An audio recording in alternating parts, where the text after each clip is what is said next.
always knew I was gonna be big, you know? Like I always knew I was gonna be like someone. I just ain't know that shit love. It's love. You know what I'm saying? It's like no other. You know, growing up where we grew up, we never really had no, well, me, speaking for myself, I never really felt love or nothing like that. So like when you, obviously when you go on stage and everything, everybody just singing your lyrics and what you put your time and effort to is, there's no other feeling like that. It's like, it's crazy. It's the only time I really feel love.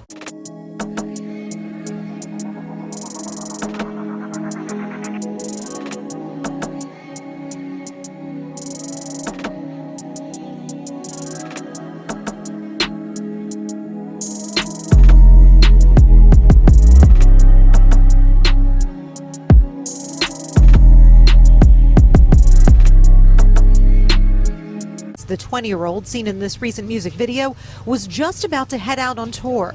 But this morning, fellow musicians like Chance the Rapper are sending out condolences. They say Pop Smoke was shot and killed during an early morning break-in at a home in the Hollywood Hills.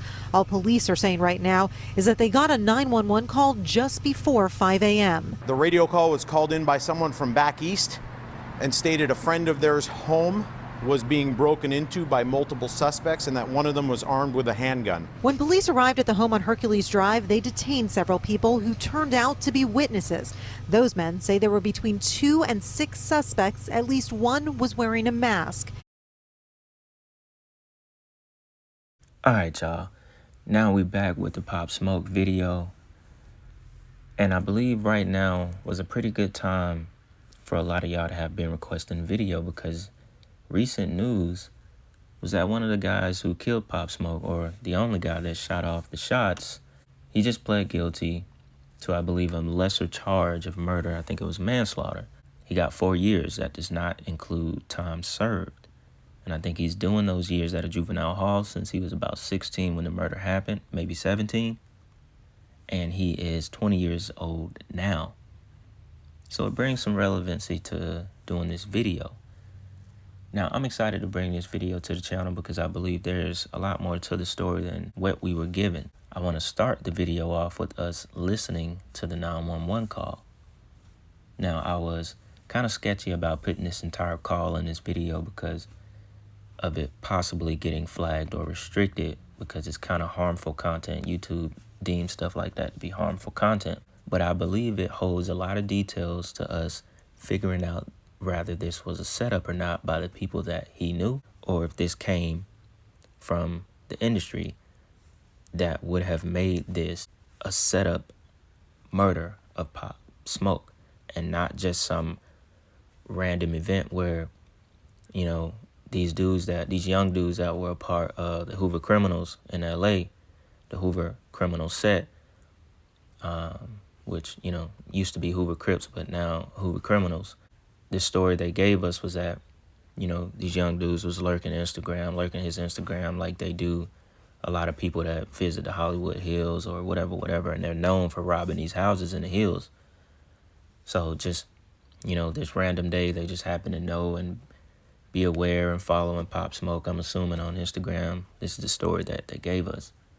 And, you know, they saw his address, they typed it up, blah, blah, blah. But we're going to read the official report in this video as well to get both sides. As I was saying about the 911 call, this gives us a little bit more detail, because if you listen to it very closely, you'll hear some things in the video that will kind of feed our narrative of this being a setup and a little bit deeper than some random young Hoover criminals deciding to pull up on the house that Pop Smoke just happened to be in. Pulled up twice, actually, not just the first time, and went in. Came to the house when no one was there, which we're going to go more into that. We're going to go more into the official story. As I was saying, the call will give us a little bit more details. So I want y'all to listen to it very closely. If you have to, put your phone to your ear. Listen to every word in the background because it's quite clear. Then I'm going to come back and talk about a little bit more on how I believe this was more of a setup rather than it being a random attempt to rob someone for their watch and jewelry. Not money, just watch and jewelry. So with that being said, real quick, go ahead and check this out. You need to Hi, Misty. Do we have anything? Hello, this is the fire department. They're not talking. Sir? Hello? Hello? This is The fire department. the fire department's on the line, sir. What is, give me your, hello? Hello? PD, what are your numbers? I'm going to tell them to wait for LAPD. All right. Okay, I'll send them. Yeah, me too. I'll get it going. Thanks.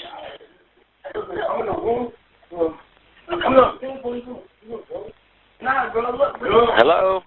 Who else is here?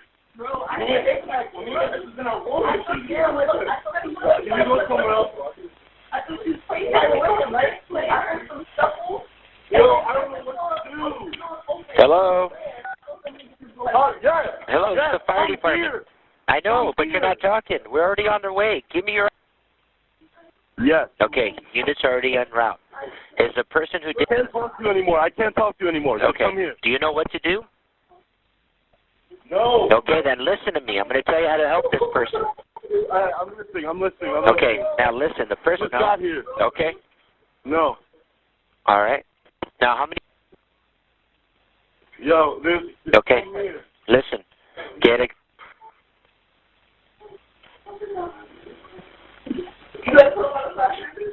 Are you in a safe place, sir? Yeah, I don't know. Unknown. Okay. They're on their way.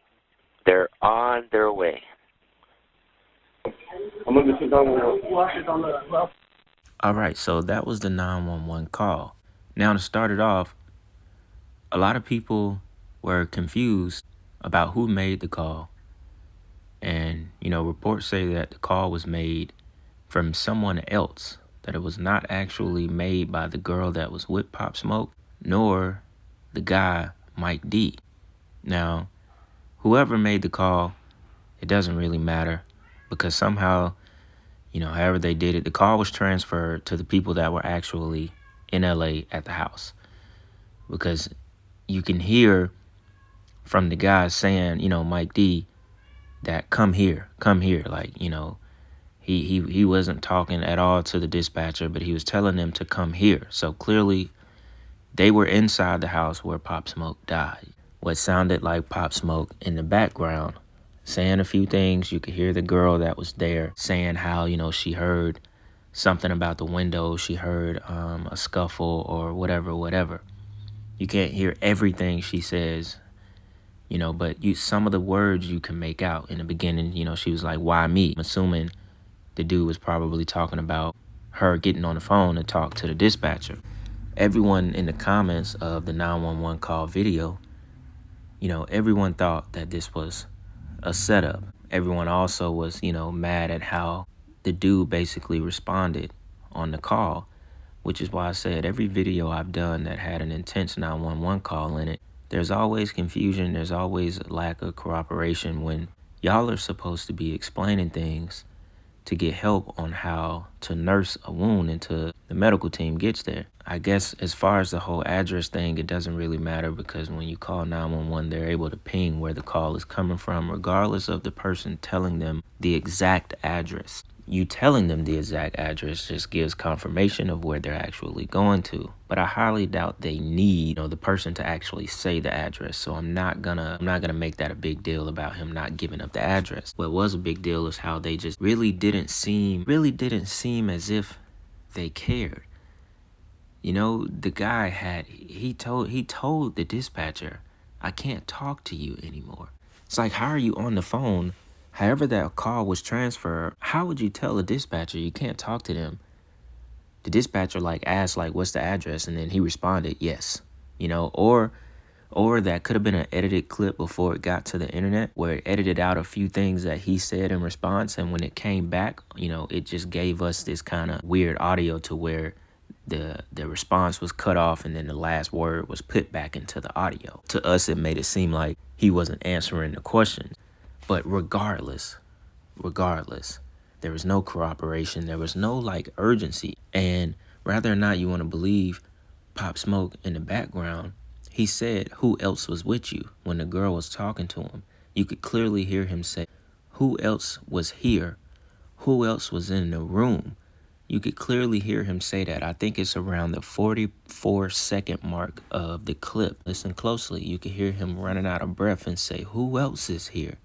Who else was in the room? Now, a lot of people was thinking that he said, you grew up with me, I was loyal to you, but he didn't say that. He didn't say that. If you listen very closely, you can hear him say, who else was here? And he's like running out of breath as he's saying it. Rather than not, you want to believe that's Pop Smoke, but I'm pretty sure that's him.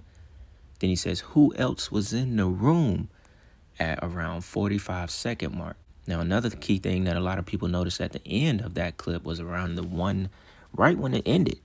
Right when the video ended, I think at 1:54 or 1:50 seconds, you can hear the guy Mike D, which it sounds like, I think he's the only voice of the dude that's talking to the dispatcher. He says, how much are the diamonds worth? And then it kind of cuts, the audio cuts to the watches on the shelf. It cuts, so that's why I say the audio was edited in a way, because I know just from editing videos, when someone says something and then another audio cuts right under that audio, it was edited. You know, like whatever was in between it, they didn't leave enough space in between it so it sound natural, so it just cut right under the audio that had just stopped playing, because it said, how much are these diamonds worth? Then there was no pause in between. It was the watches on the shelf.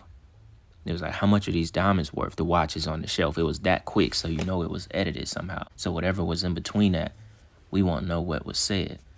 But a lot of people just took that, you know, and were skeptical about it, because it's like, if your friend right here dying, laying naked on the floor, which I'm assuming he was naked, it's like, why are you worried about how much the diamonds are worth? And that's another thing, which we're going to get into it, because a lot of people missed this part. Because, you know, a lot of channels did videos on Pop Smoke, but they failed to dissect whether or not this was a setup. They all just focus on the main story of, you know, these little young Hoover criminals robbing him just because of the Instagram post. They failed to dig deeper and really critically think about the fact that he was set up. Y'all got to think about it. This man was naked in the shower. How you get caught naked in the shower if someone ain't say, yo, come on in right now? It's very rare that you catch someone in the shower. Bro was in the shower.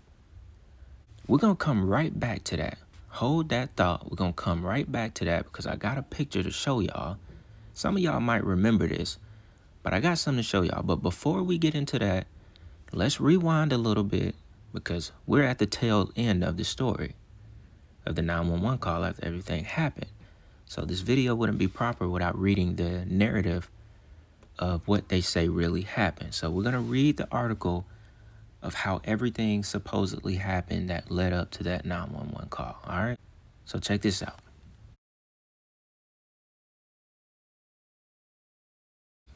All right, now, we're here at the article that I found best explain the situation. And of course, it's from Los Angeles Times. It says, a rising rapper, an ill-fated Instagram post, and a killing in the Hollywood Hills.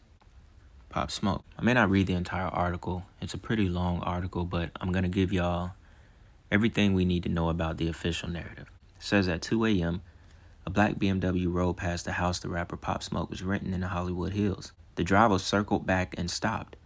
A security camera across the street captured a passenger getting out and sneaking toward the back of the house before returning a minute later. The car sped off. The budding rap star was a few miles away at a recording studio on Sunset Boulevard. He returned 2 hours later, and again a car pulled up. Pop Smoke returned to the house at about 4 a.m. because the black BMW first came at 2 a.m. Then they left. Says, this time, an Infiniti sedan with the headlights off pulled up. It was 4 people that emerged and slipped into the shadows along the side of the house. One thing you got to ask yourself, how did they know to come back 2 hours later when Pop Smoke was there? You know, you got to think about this. You have to think about everything that they're telling you. How did they know to come back 2 hours later? They just guessed, they just figured, oh shit, y'all, about 4 o'clock, he should be back, we'll pull up back then. In a different car.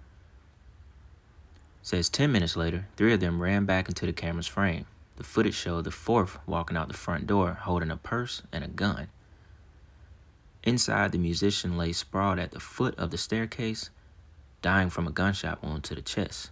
The death of Pop Smoke, whose real name was Bashar Jackson, stunned the music world. It says in court, the LAPD detectives described the home invasion they alleged spiraled quickly into a murder. A heist conceived by teenagers, the crime was as brazen as it was pointless.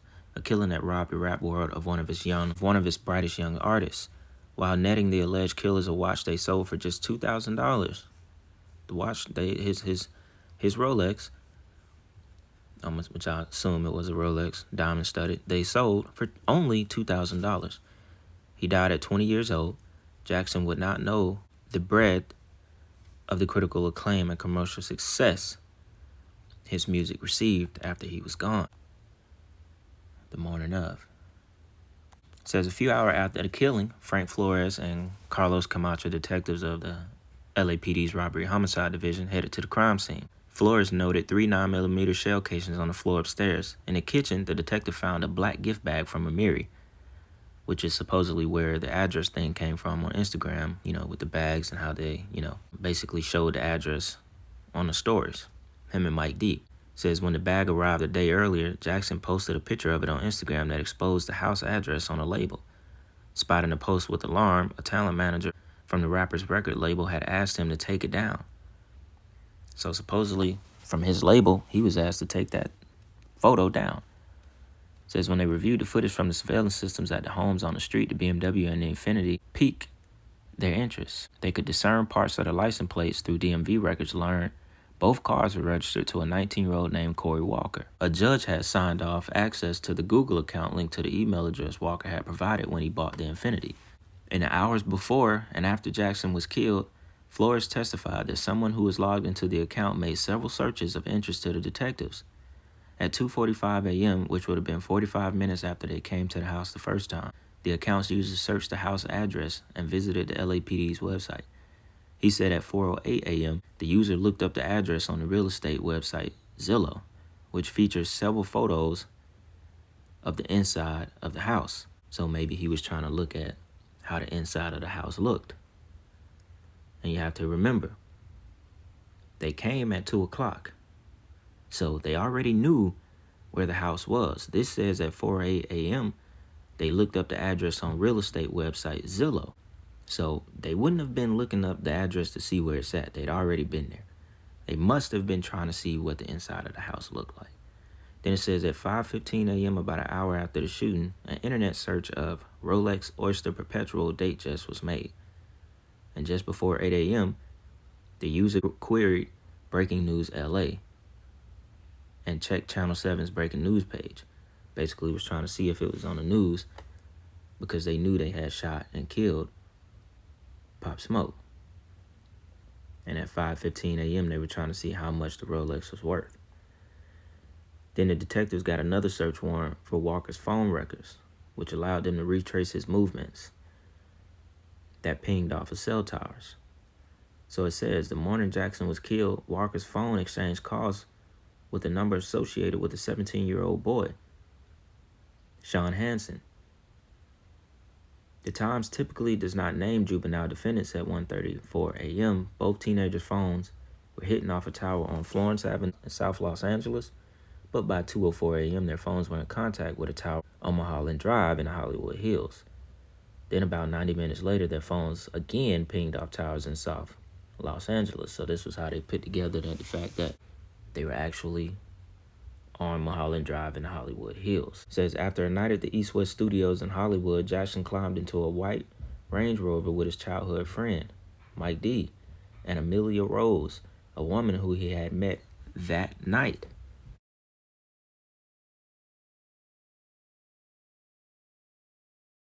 Alright, y'all, now it's time we get into the setup of Pop Smoke. Now, if y'all remember this a while back, Young Berg said the same girl who set him up a few months before Pop Smoke died was the same girl that set up Pop Smoke. Because we all know how things go down in LA. Now, one thing I want to say before we get into this is that I've already told y'all, every time a rapper comes up and they're from another state but they die in LA, it was set up to be that way. He was murdered, and I believe set up by his label. And we're going to get a little bit more into that. Just like how they did King Von. They would never be able to set them up in the states where they live. They set up Von as well. That's why they got Von here in Atlanta. Same with Pop Smoke. That's why they got him to go to LA without any security. It was a setup from the beginning. So supposedly this is how it happened. The girl that set up Young Berg was not the same girl that was with Pop Smoke the night that he died. That's not Amelia Rose. I forget the other girl's name, but it's not Amelia Rose. She's actually a black girl. Amelia Rose looked like she's like, she's definitely from another country, because in her statement, she said they took her passport. Might be like Russian or something. I don't know what she is, but she's not American. There was a bit of confusion. I almost want to say Young Berg confused the two girls, but who knows? Maybe the girl that set him up could have also had a hand in this and getting it all to play out the way that it did. So that was Young Berg piece of it. He said Pop Smoke was set up by the same girl, right? Remember this picture I just showed? This is Amelia Rose. She was the girl that was with Pop Smoke the night that he died. That's Amelia Rose, right? We're going to check out this statement from Amelia Rose, okay? This is her basically telling, on Instagram how Mike was fake and how Mike was involved. Mike D, one of Pop's best friends. She said, "Mike, you are so fake. I'm sure you are involved in what happened. Your reaction and everything you did that night was so weird. When we were on our way home, you were so nervous. You were texting someone the whole time. When we got home, you were talking to someone on the phone. Maybe you would tell everyone the truth. Who is the black woman who did the setup?" Now she's talking about who Young Berg was saying set him up. Who are the people involved in his, I'm assuming it says death or murder. Everything, I saw everything. When Pop was talking to someone on the phone, you went to look out the window. I remember how you looked out the window and wrote to someone.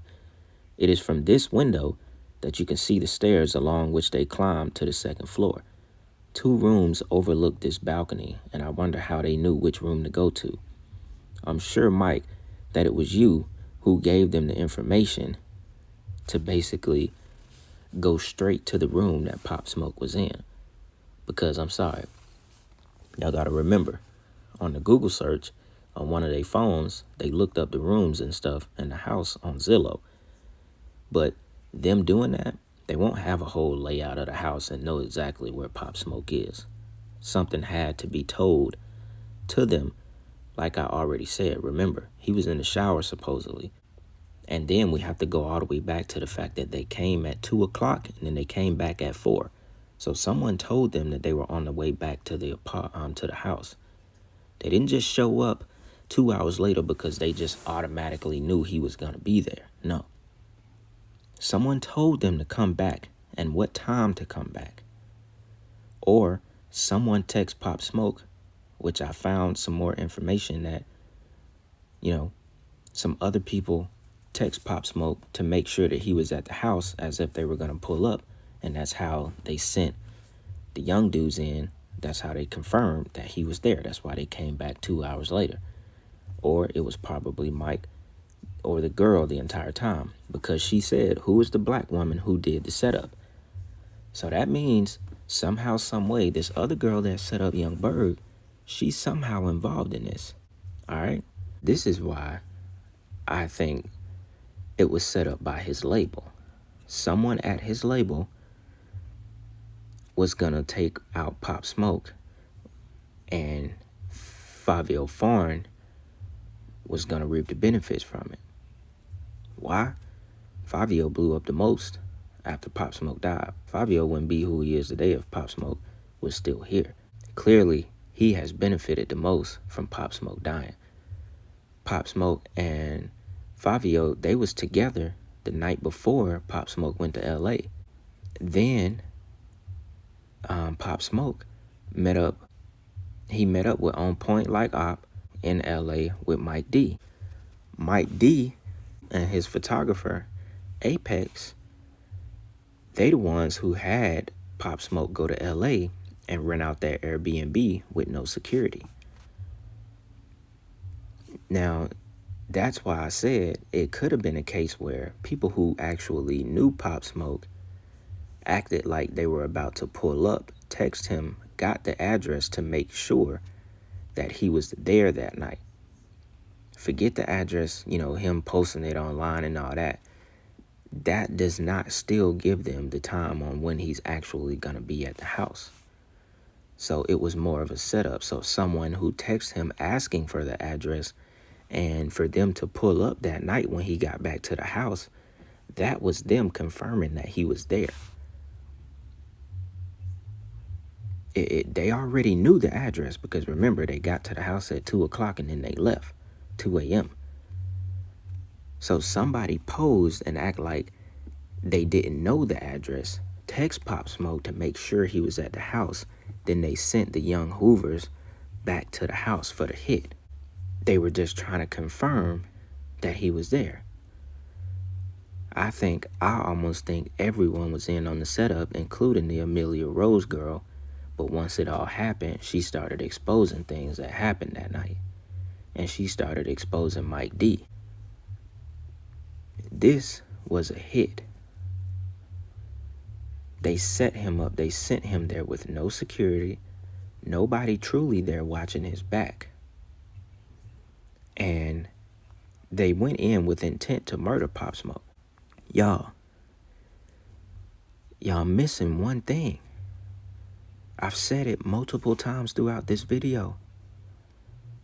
Bro, they came to the crib at 2 a.m. Then they came back at 4. If they wanted to really rob Pop Smoke, they would have went in the house at 2 a.m. If they wanted to just look for jewelry and look for shit in the crib, they would have went in at 2. Who told them to come back at 4 something? Around 4:15 a.m. How did they know to come back, y'all? So they just wanted to personally rob Pop Smoke of what was on him? No, this was a hit. That's why nobody else died nor got shot. Nobody died, nobody got shot but Pop Smoke. This was a hit, and it was set up by his label and people that he know, and those 2 girls, and Mike D. And that's the truth. That's why I said the whole, I just think the whole robbery narrative is what the setup was, is what the story was to make it seem like, it was a robbery gone wrong. But at the deep end of it, he was set up to be killed by people that he knew. And it started in New York because those are the people who benefited from it.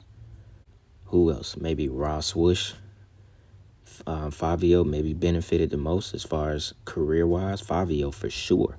He blew up, bro.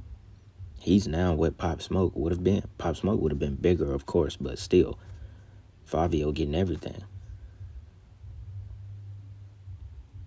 They sent him to L.A. with no security, and that was the setup from the beginning. He never went to L.A., in his mind, he was going to go do, business, record, stuff like that. But he had people plotting on him in the shadows, demons. And they gave him up. He was sacrificed. And how you know it came from the industry, it came from his label? Because the address of the house was 2033. Pop Smoke was 20 years old, and the number 33. Just like every single video I do on this channel has the number 33 involved. That's how you know this was a hit and not a random robbery. The address was 2033. You think Pop Smoke booked the Airbnb? No, he didn't book it. His manager booked it. The people at the label booked it for him. That address on purpose. His age and the number 33 for the symbolism to show you who is behind the setup and the death of Pop Smoke. All right, y'all. So that about wraps this video up.